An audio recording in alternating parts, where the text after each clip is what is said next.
Welcome to the Encore Audio Archives YouTube channel. I'm Taper Dave, and this is my channel. I've uploaded hundreds of talks here that I've recorded at meetings in West LA, and I've also recorded conventions starting in 2013. I've got a bunch of those up. And Walt and Mary Murray, the original owners of Encore Audio Archives, started the company in the 80s, and Walt recorded Joe and Charlie's and a bunch of stuff down in Vista, California. My sobriety date is June 20th of 1994.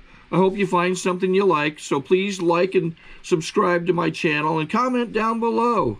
If you want to hear something that I don't have or that you don't see, I'll see that I get it. Anyways, take care and have a great day if you want to.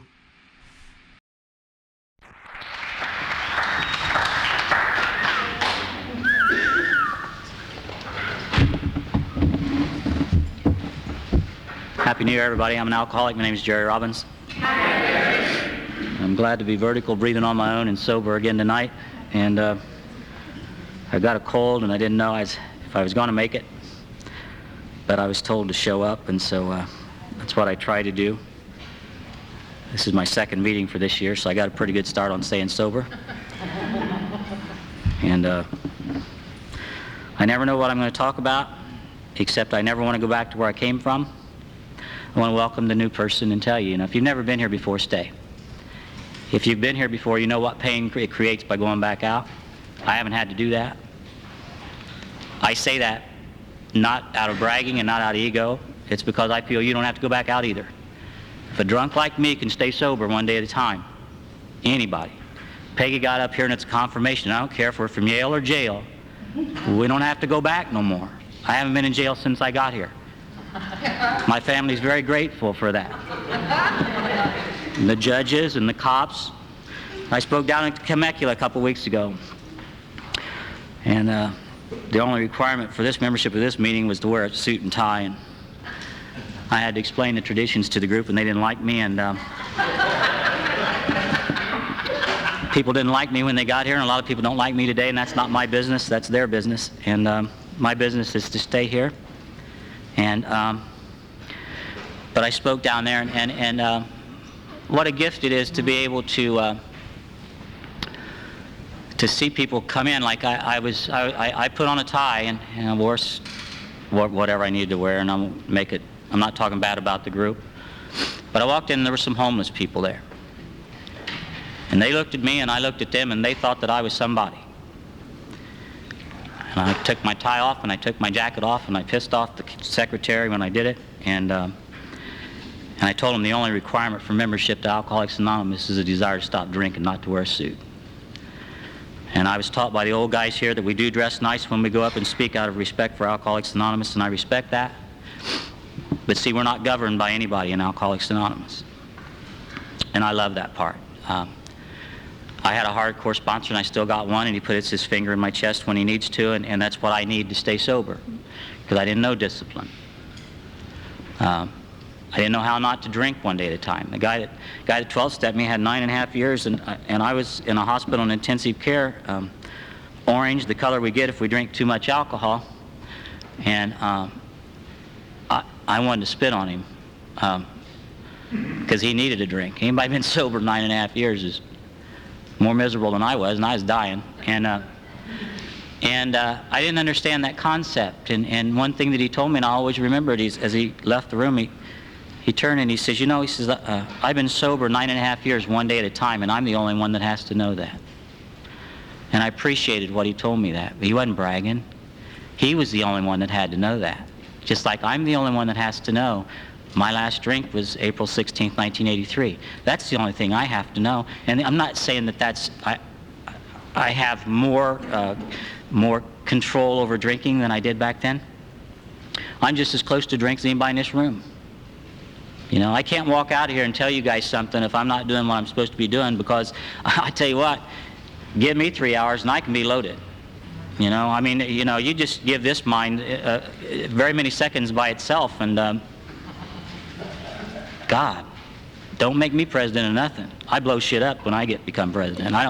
I drink when I do those things, because then I have to.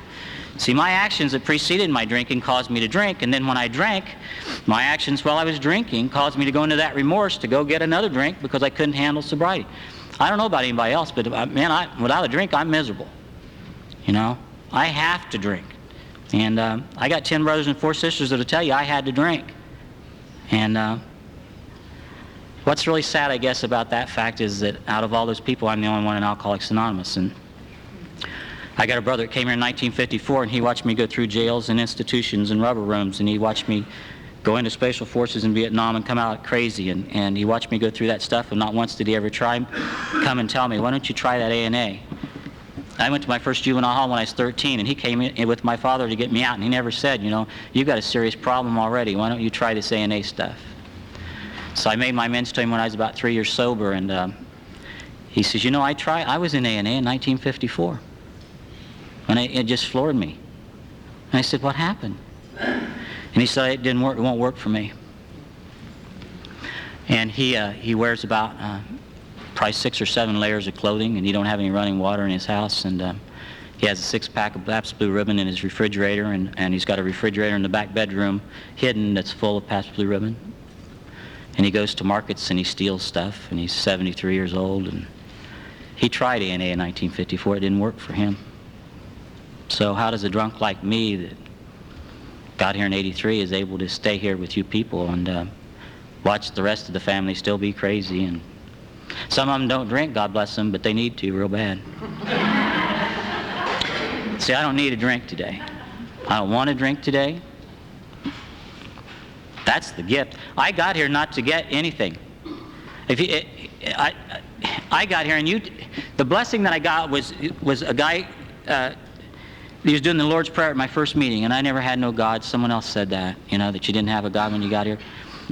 I tried God routines time and time again.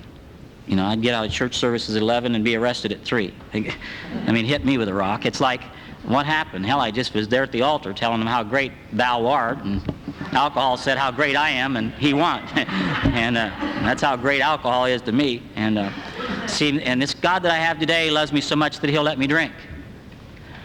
See, a lot of people have that misconception that God will keep you from drinking.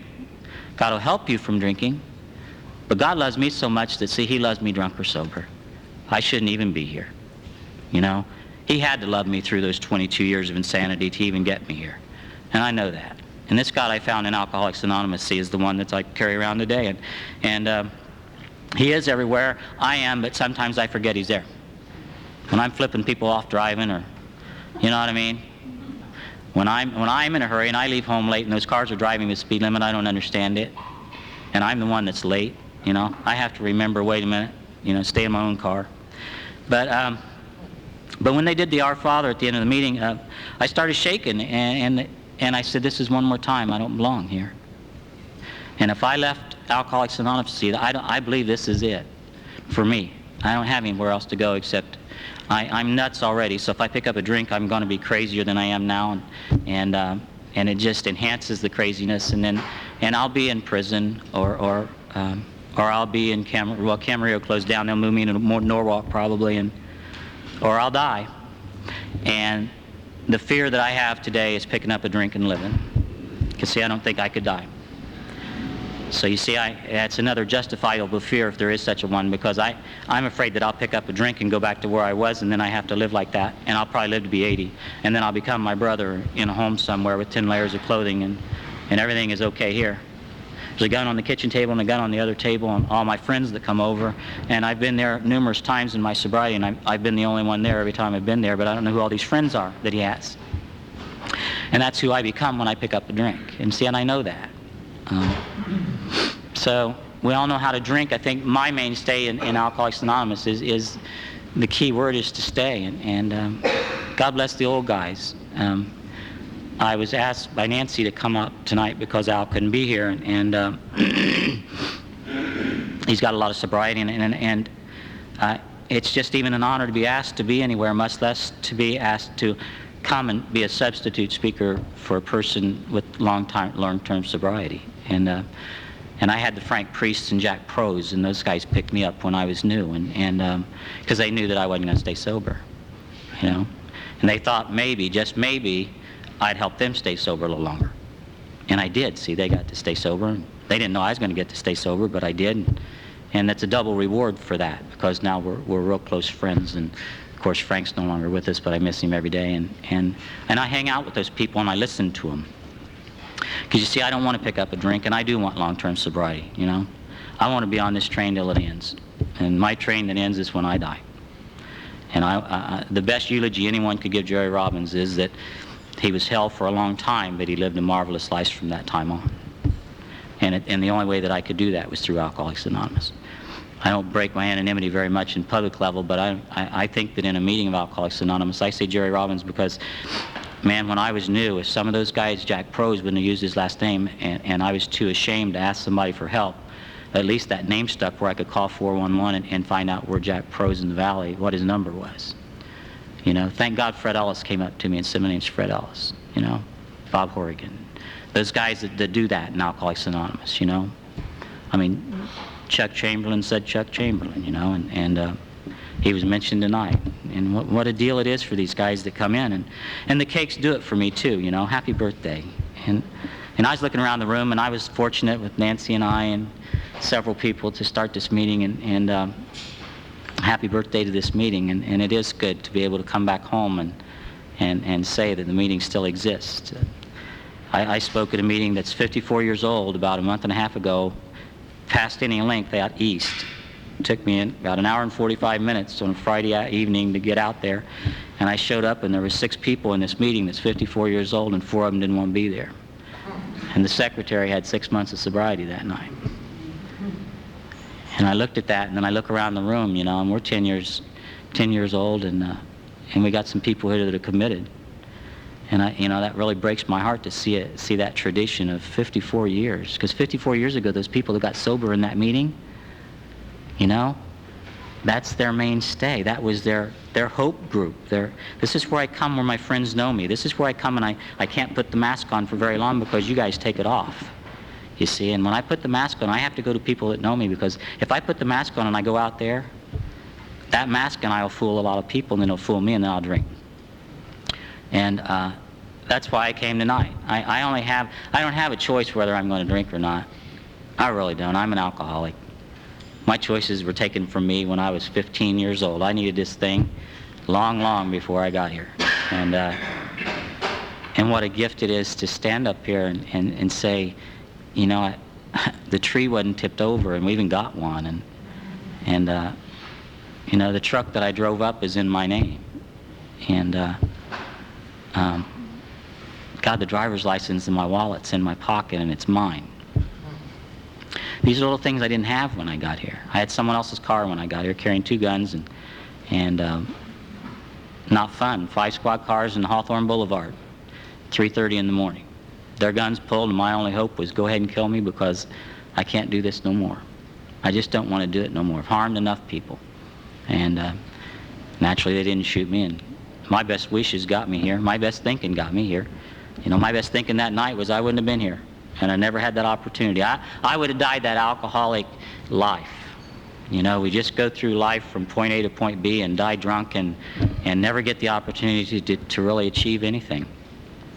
I called Clayton, my sponsor. I call him a lot, but we talk. I always talk on New Year's Eve with him, and we talk for 30, 45 minutes, and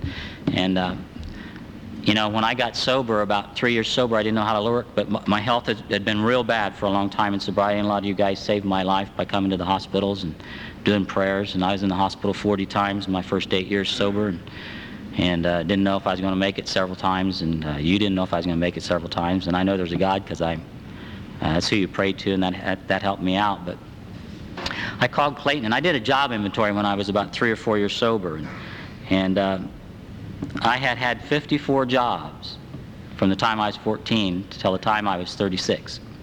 And I couldn't figure out how come I couldn't work, you know, and you know, having a job and going to work is 2 different things.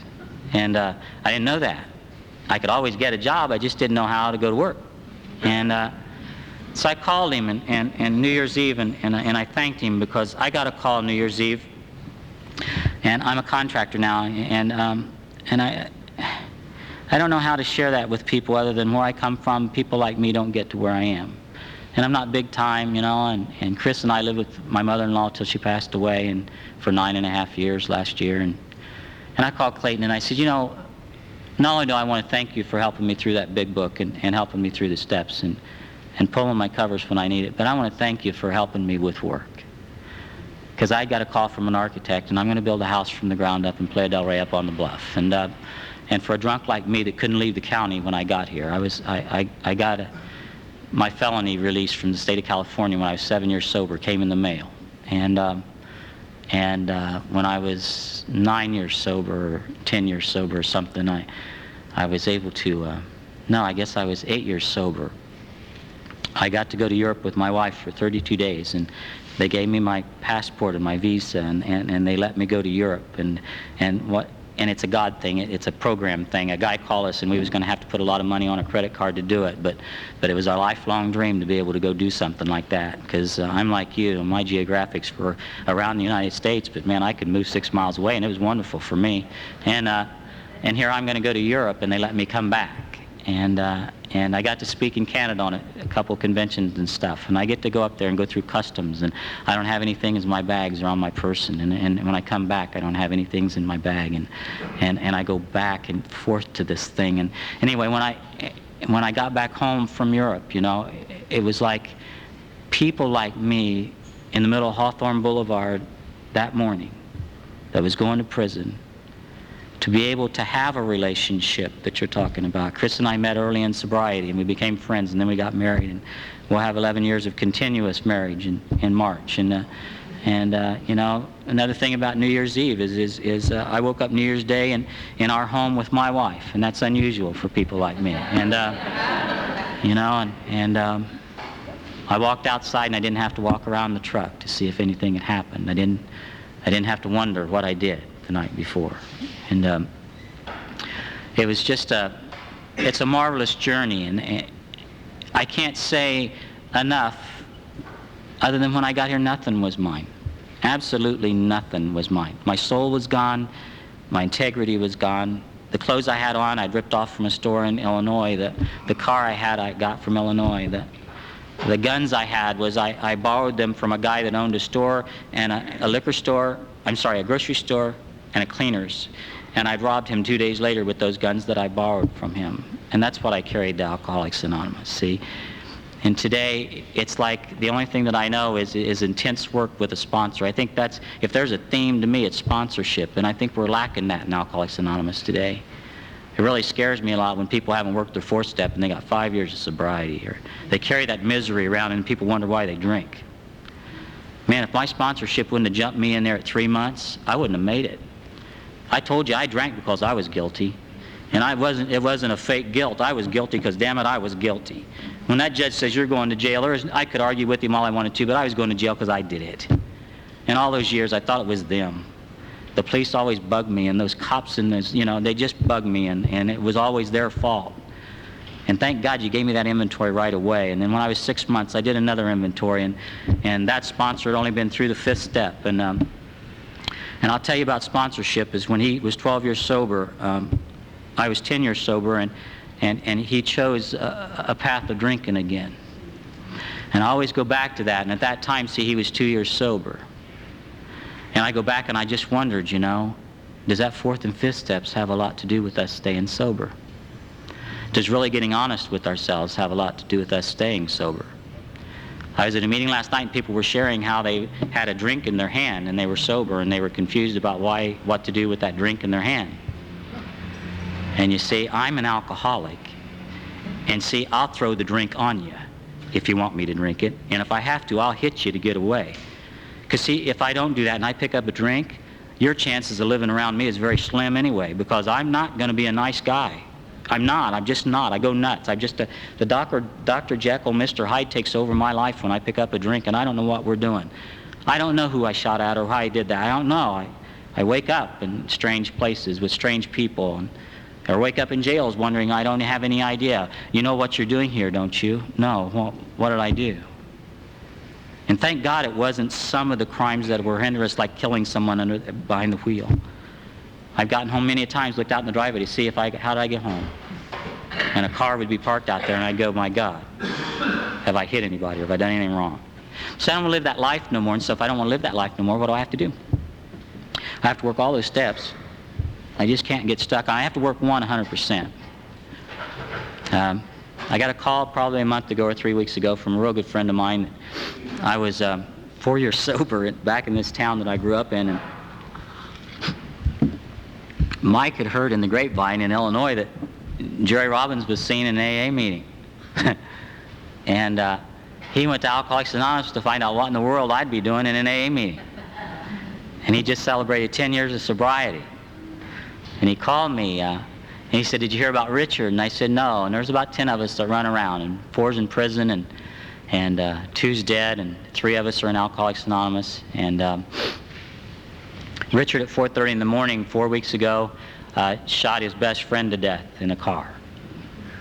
And the difference between Richard and Jerry Robbins is that I got to Alcoholics Anonymous and I've stayed here. Richard chose to drink. And you see, now Richard might find Alcoholics Anonymous, but he's not going to find the freedom that I found.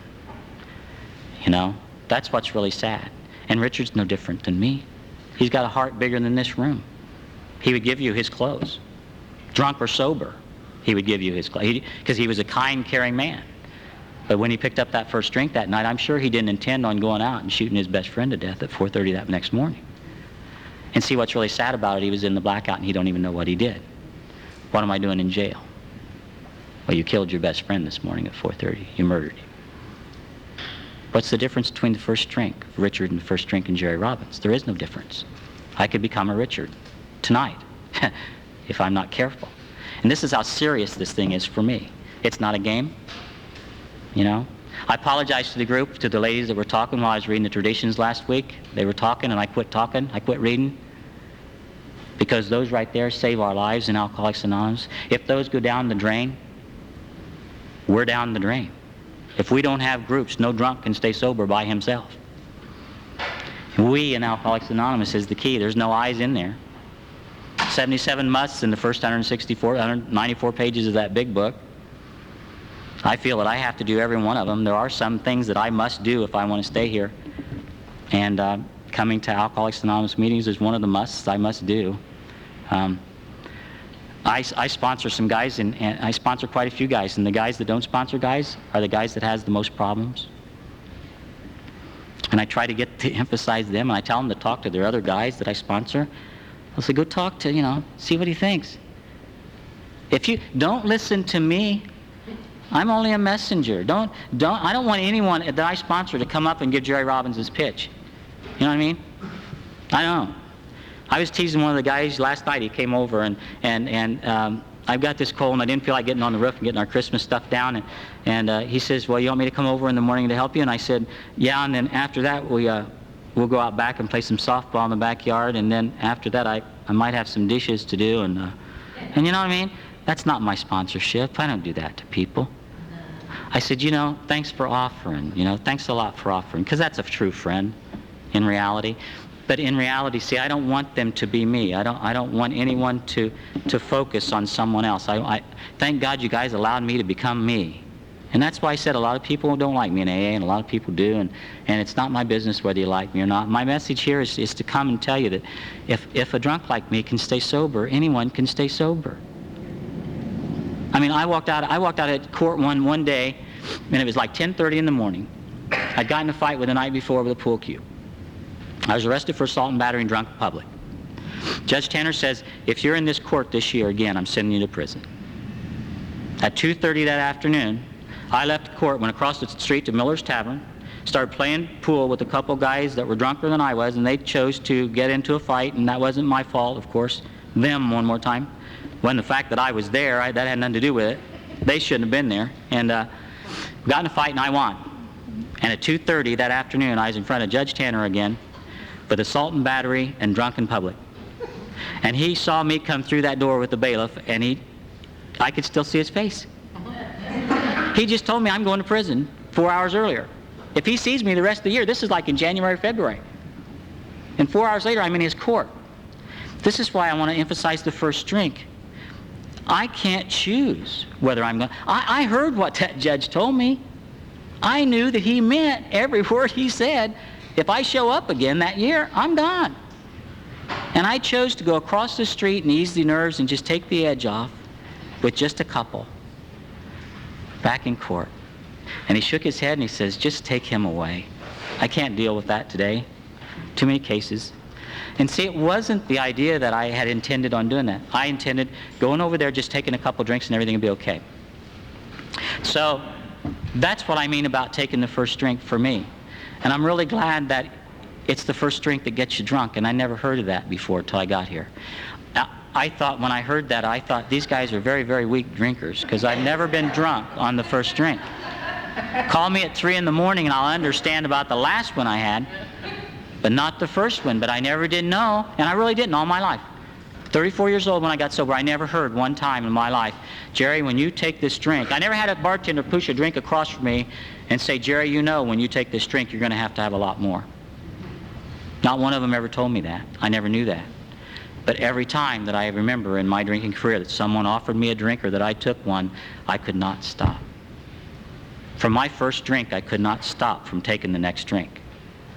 So what I understood when they said that the first drink gets you drunk, I understand now what they mean real strongly, because when I take a drink, I drink because I like the effect produced by alcohol, therefore, and I have a craving for it that once I take it, I can't do nothing about it. My mental state of mind goes out the window when I pick up a drink. I'm gone. So I was taught that.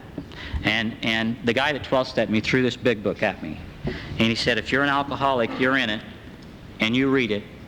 And I hope that you can find in this big book what I found, because it describes the disease of alcoholism very, very good in chapter 3 and the chapter, the doctor's opinion. And he said, that's all I want you to read for a while. Just read the doctor's opinion in chapter 3 and decide for yourself. And so he did not hand it to me. He wasn't gentle with me. He said, you read it. Because he said, if you're an alcoholic, you're in that book, and you'll understand by reading it what you are. Man, and thank God that someone didn't come up with 14 and a half years of sobriety saying, hey, you know, this is what we, you know, you got to do this and you got to, you know. No, thank God that he said, you're in it, you read it, find out about you. Well, see, I read it, and a guy came up with 7 days of sobriety named Leroy, and I was in this intensive care unit in Hawthorne, and I was shipped down to detox. I didn't know anything about hospital programs, never heard of Alcoholics Anonymous, never heard about hospital programs. They told me to come down and detox for 7 days, and they kept me for 45 days. But I wasn't sick. They was using me as an example for the groups. And you keep drinking, you end up like him. They used to point to me at Birch. So that guy back here on the back row, keep drinking, you look like him.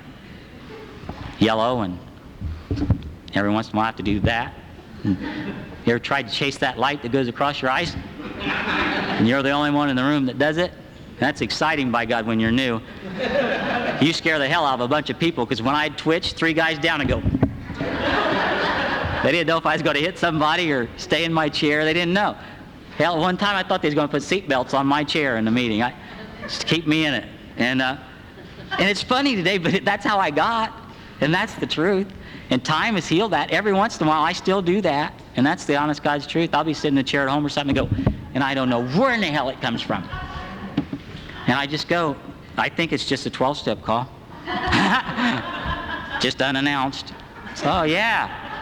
Oh, you're thinking about that Budweiser commercial, huh? Here, take this one. And then all of a sudden, it just doesn't become very important. That commercial just goes away really quick, you know. But anyway, the gift that I've had is people that stayed sober before me and the guys that I sponsor today. And like I said, the guys that I sponsor today that are having the most trouble aren't sponsoring guys, and there's 2 of them. And I can't emphasize enough, they've been around here 10 and 9 years, and I pray they don't have to drink over it. I know there's other 12-step work other than sponsorship, but they don't have an H&I panel. They get to meetings when they can get to meetings. And I'm responsible for my part, and that's getting them through the book and getting them through the steps, but I'm not going to enable them to the first drink, and I'm not going to have blood on my hands if they have to take it. Because you see, the only thing I can do is take a look at them and be honest with them and tell them what I see. And that's what you guys have done with me. You have not lied to me one time. When I've been off course, one of you, if it's not Clayton, or even one of the guys that I sponsor will see me off track. And I get off track just like we all do. not a saint here. And they'll pull me to the side, and they don't say, Jerry, you ought to be doing this. They pull me to the side and they'll say, Jerry, listen to me, this is what I see. And when you tell me what you see, I can't deny that. You tell me what you feel, and I can't deny that. But you tell me what I ought to do, and the rebel comes back.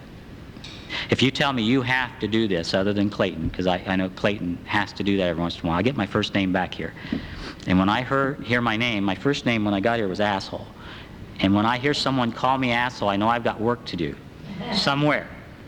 And whether it be Clayton or whether it be anybody else, if I hear that word, I know something inside of me is not working the way it should be working, and what do I need to be doing? And usually what happens is I read 86, 87, and 88 every morning when I get up, and I do the 3rd and 7th, 11th step prayers, and I pray to God for other people. And I pray to this God that I found. And if you don't have a loving God in your life, use mine. Because, see, God doesn't cause tragic things. My mother-in-law died of cancer July 31st, and we took her to the hospital June the 6th. We lived together for 9 years. And when we took her to the hospital, we thought that it was, took her to the doctor, we thought it was emphysema. And it was cancer. And the cancer took her July 31st. And Christmas was very uncomfortable, and it was just not a good, I decorated the house, and we got the tree, and we decorated the tree, but just there was a link missing in our little chain that we've had for 14 years. And the last 9 years or 10 years together at Christmas time in the morning and the evening and stuff of being together. And I hear a lot of people say, why does God do that? And you see the God that I have today comes back and says, Jerry, I didn't do that. She's a human being. Cancer is a human thing, and I don't do that to people. I just give them strength to go through whatever they get in their humanness. And the strength that I know that comes is I had one surgery at Robert Kennedy Memorial when I was about 2 years sober, and the doctors came in, both of them that night, and said, if you're here in the morning, it's a true miracle because we've done everything we can do, and we don't think you're going to make it. So you better make some phone calls. See, and I had 2 years sober, but I was still real sick.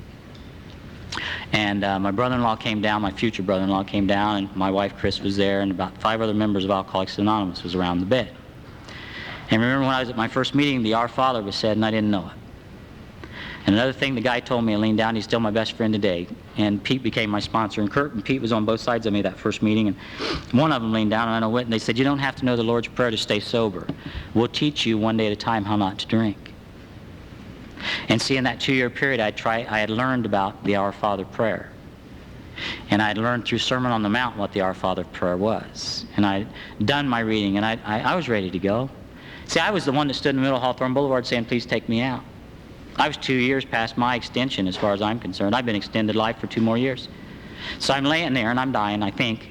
And they all gathered around, and we held hands like we did at the end of a meeting. We said a prayer, and the doctors came back by the next morning and said, we don't believe it.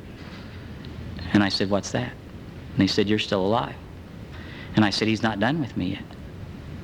I don't know what God's got in store for me. I don't know what he's got in store for you. But I know when I'm doing his wills when I'm not doing mine. That's when I do God's wills the most, when I'm not doing mine. You know, I was fortunate to become a contractor, and I'm not good in class. I dropped out in like the 11th grade or 10th grade, and I don't even know when I dropped out. It was drunk, and I just didn't go back. And I was running around with the gang, and we were not nice people, and that's just the way life took me. So I didn't finish high school, and I got drafted, and I finished with the GED, and I never was a studious person. I mean, even the big book, when I first started reading it, I would read a paragraph and have to go back to read a paragraph. And this is leading back to Leroy. Leroy came up to me and said, my name's Leroy, I'm an alcoholic, I've been sober 7 days. I just seen a guy take a 90-day chip and a guy take a year kick, and I didn't believe either one of them.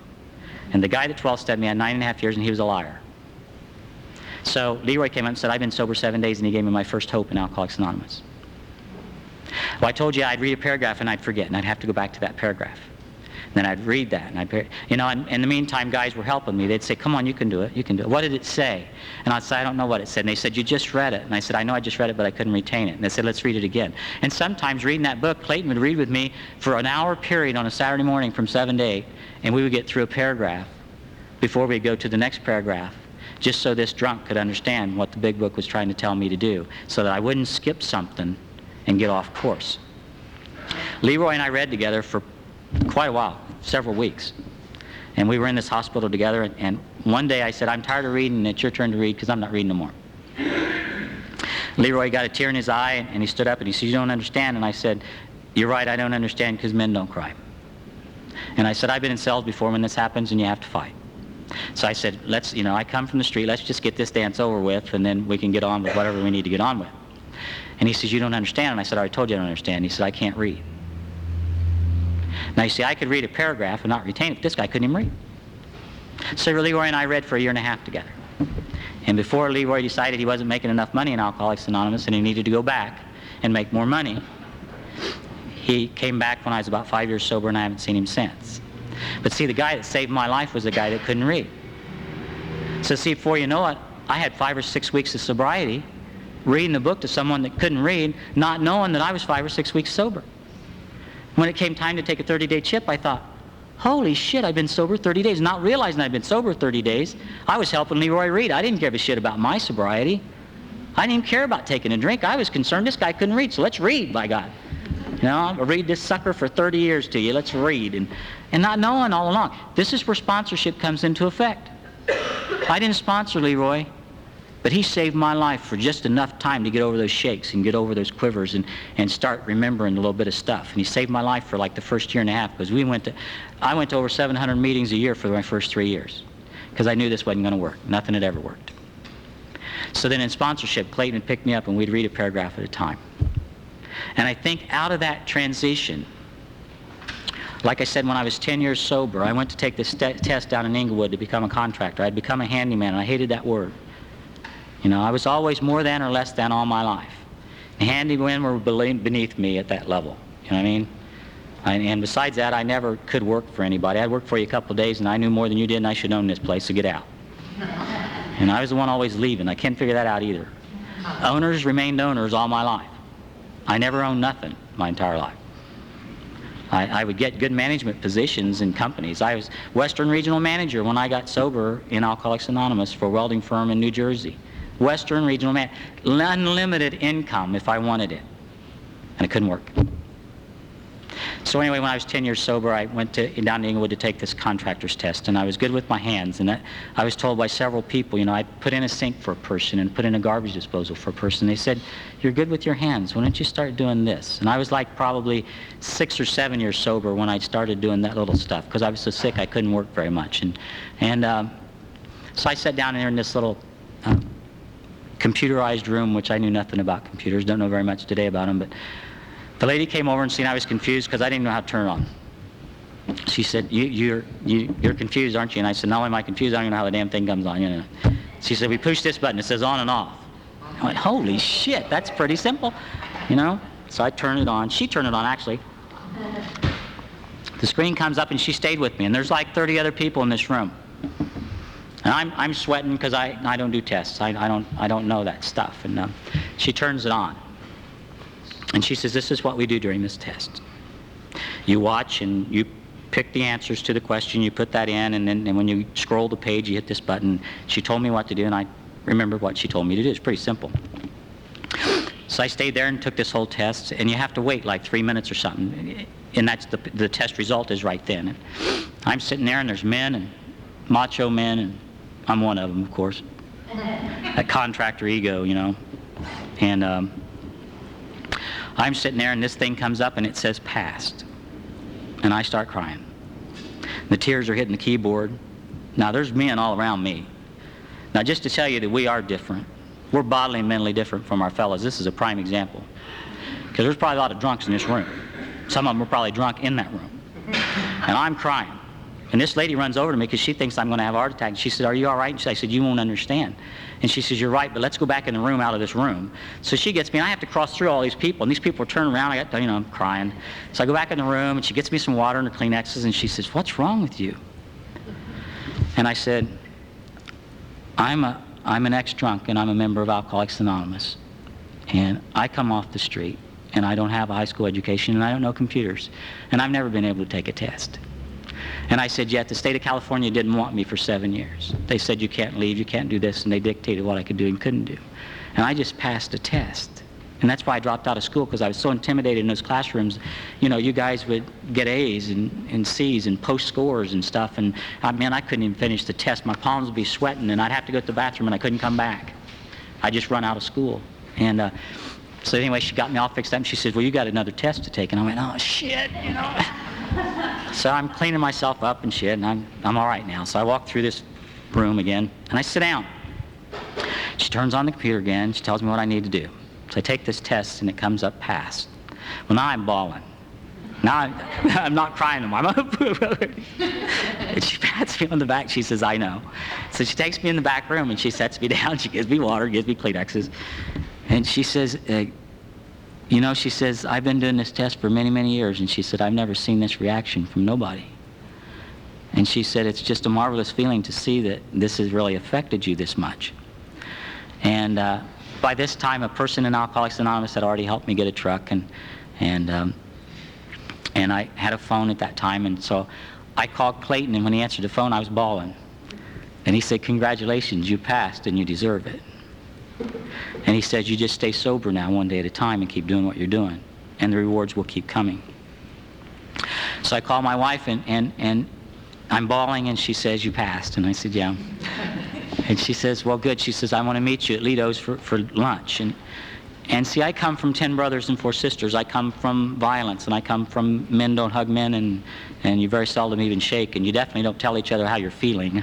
And so I go into this restaurant, and she has a dozen flowers sitting on this table, and the waiter comes up and says, oh, you bought your wife a dozen flowers? And she looks at him, and she said, no. She said, this dozen of flowers is for my husband. And I'm in a restaurant, and I start bawling again. I've never had flowers in my life. I've never had a rose that I know of in my life. And so I'm bawling, and finally Chrissy settles me down, and we order I don't eat, and what a gift that is, see? So that the rewards that I get come from you guys. And the rewards that I get is like this architect called me New Year's Eve day and says, we're going to award you in this contract to build this house. And I built a couple other things for him, and he knows how I build. And you know, when I called Clayton, you know, I said, you know, I want to thank you for teaching me not only how not to drink, but to be a worker among workers and not the owner or the boss. And to be forever grateful, mindful of my sobriety and my health, and my job, and my wife, Chrissy. And you know, the journey for me has been not looking back. You know, not really looking forward, but just staying here right now, because every day that I get up, you guys or God gives me something that I can be grateful for. Christmas Day, Chris and I got up, and Ma wasn't there, and it was lonely, and the family separated. The 2 brothers are divorced, and we got our niece, but we didn't get the nephew, and it was just a turmoil time. And we loaded up the cart, quarter to 9, and went to Skid Row and passed out over 300 bags of clothes. And I'm in the midst of that, and I'd been in jails and institutions, and I was right behind the van, and they were pushing and shoving, and I'd get frantic for a second and then go, okay, you know, it's just one of us, okay, it's just one of us, one bag at a time, you know, be all right. And I didn't have to hit nobody, and I didn't have to let that craziness go in, because I'd been in those positions where you just start a brawl and it just gets crazy and you go crazy, and I didn't have to do that. And I would look people in the eyes and say, you know, Merry Christmas, and I love you. And you might not believe that, but I'm the only one that has to believe that. You know, and they look at me, and some of the people reflected, and they knew that I meant what I said, and the color of skin didn't make no difference. You know, what I had on didn't make no difference. I got home, and my shirt was filthy dirty, and it stunk. And when I got home, I thought, you know, nothing can take that away from me. I go home to a home where it's got a washer and dryer, and I got clothes that are mine I get to change into. And I gave someone that's just concerned with changing into a new clothes without having a bath. How can you not be grateful for that? But see, the only way that started was one drunk called us and said, hey, we're going to go down to Skid Row, and we're going to go to 3 children's hospital and hand out gifts, and we know that Betty's not with you, but maybe this will help ease the pain a little bit. And we stayed out 6 hours that day just helping, and they weren't all drunks, I'm not saying that, but just helping somebody else. Remember when I was helping Leroy, I stayed sober? Christmas Day, I didn't enter the drink because Ma's gone. Those guys didn't give me a chance downtown. You guys never give me a chance to pick up a drink as long as I show up here. When I don't show up here is when my liability of drinking really, really increases, because you see, I check in with me and my mind will tell me it's not so bad. It's not so bad. You got a wife, you got a house, you got a truck, you got your license, you know. I mean, what's a drink gonna hurt? And then I'll close with this, and I'm sorry I went over just a little bit, but one of the guys that works for me, New Year's Eve, we was together and we'd work together, and we went to lunch together, and he says, with that cold, he says, you ought to take some NyQuil. And I said, I said, Jimmy, you don't want to see me take some NyQuil. And he said, well, why not? And I said, he's normal is normal. And I said, because it's got alcohol in it, and I can't do any alcohol whatsoever. And he said, none. You can't have, like, NyQuil? He said, NyQuil affects you? And I said, well, it's not the idea that NyQuil affects me. It's the bottles of NyQuil I have to buy after I take the first one that affects me. And he just looked at me. And we're in this restaurant. And he looks at me and he said, I don't get it. He says, you're telling me if you take a little bit of NyQuil, you're going to go drink a bunch of it? And I said, yeah. And he said, can I ask you a simple question? He said, when's the last time you took a drink? And I said, it was about 14 years and 7 months ago. And he said, and you mean if you picked up a drink today, you think that that would affect you that long ago?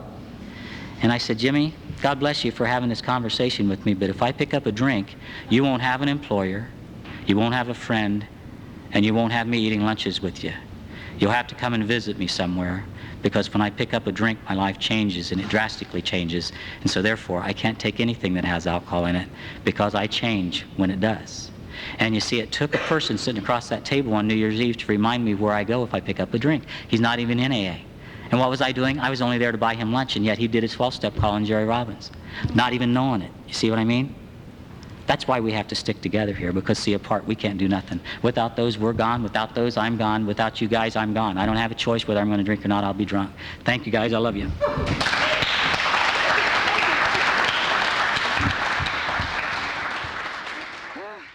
Sorry to interrupt your viewing. Taper Dave here. Just wanted to take a second to ask you to like and subscribe to my channel. Let me know if you like what you're listening. I've got some very good talks here, and this one's a great one. Just curious, do you think this is better than Zoom? Tell me what you think.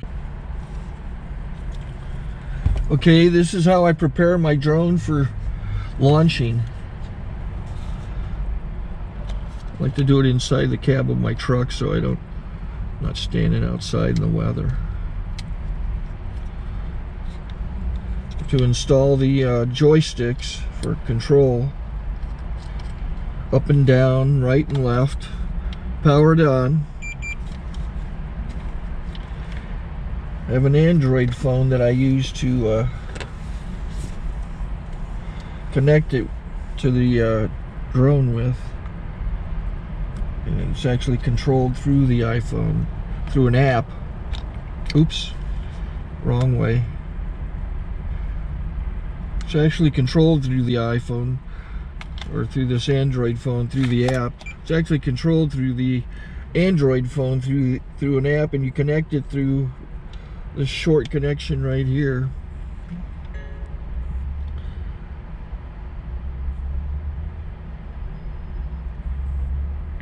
Remote control connected. Remote control's connected. So I pull out the drone. I have to extend the legs. Long legs extended first, then the short legs. Remove the gimbal protector. Set that aside, then power it on one short burst, then one long burst. I lay it down. So I have to go to calibrate. So the drone's not connected yet. It shows you here as this drone gets disconnected, even though the remote's powered on. So the drone has to establish it's connected. So I go into the app to calibration mode. First I'll calibrate the remote controller. Start calibration. Out, in, oop, out, in, up, down, and then this little wheel is to control the gimbal. So it's calibrated. Go to gimbal calibration, start calibration, and then it calibrates the gimbal. I don't know if that shows up. The gimbal's moving all over the place. Changes, you can see it on the video.